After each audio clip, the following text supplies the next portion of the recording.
നമ്മുടെ Indian government ജിമ്മിൽ പോകുന്നവർക്ക് അഫോർഡബിൾ ആയിട്ട് വേ പ്രോട്ടീൻ കൊടുക്കുന്ന ഒരു സ്കീമുണ്ട്. ഇതിനെപ്പറ്റി മുമ്പ് കേൾക്കാൻ ചാൻസ് കുറവാണ്, പക്ഷെ ഞാൻ പറഞ്ഞുതരാം. ഈ വേ പ്രോട്ടീൻ ഗവൺമെന്റ് അണ്ടറിലെ ജൻ ഔഷധി സ്കീമിലാണ് വിറ്റ് പോകുന്നത്. ഇതൊരു ഗവൺമെന്റ് ഇനിഷ്യേറ്റീവാണ്.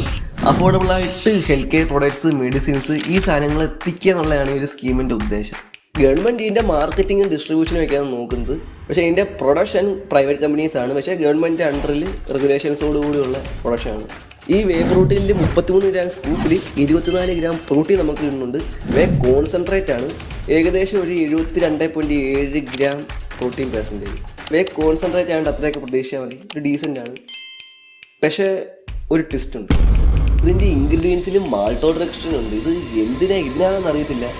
പക്ഷേ ഹൈ ക്വാളിറ്റി വേ ബ്രാൻഡ്സ് ഈ സാധനം അവോയ്ഡ് ചെയ്യും. ഇത് ചീപ്പായിട്ടുള്ളൊരു ഫില്ലറാണ്. ചിലപ്പം ടെക്സ്ചറോ മിക്സബിലിറ്റിയോ എല്ലാം കൂട്ടാനായിരിക്കും ഇവർ ഉപയോഗിക്കുന്നത്, അറിയത്തില്ല.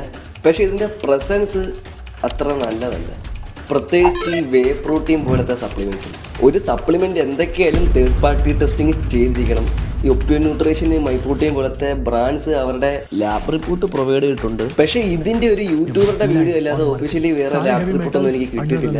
ഞാൻ ഒരുപാട് തിരഞ്ഞായിരുന്നു. ഈ ലെഡ്, മെർക്കുറി പോലത്തെ ഹെവി മെറ്റൽസിൻ്റെ ലെവൽ എത്രയാണെന്ന് ഈ പ്രോഡക്റ്റിൽ നമുക്ക് അറിയത്തില്ല. അതുകൊണ്ട് ഒരു ട്രസ്റ്റ് ഇഷ്യൂസ് ഉണ്ട്. ഇതിൻ്റെ പ്രൈസ് വരുന്നത് തുടങ്ങിയപ്പോൾ 1500 പെർ കിലോഗ്രാമിനായിരുന്നു. ഇപ്പോൾ അത് 2300 ഈ പറഞ്ഞു വെക്കുന്ന റെഡിയായാൽ കുഴപ്പമില്ല. നിങ്ങൾ വാങ്ങിക്കുന്നുള്ള കാര്യം താഴെ കമൻറ്റിൽ പറയാം.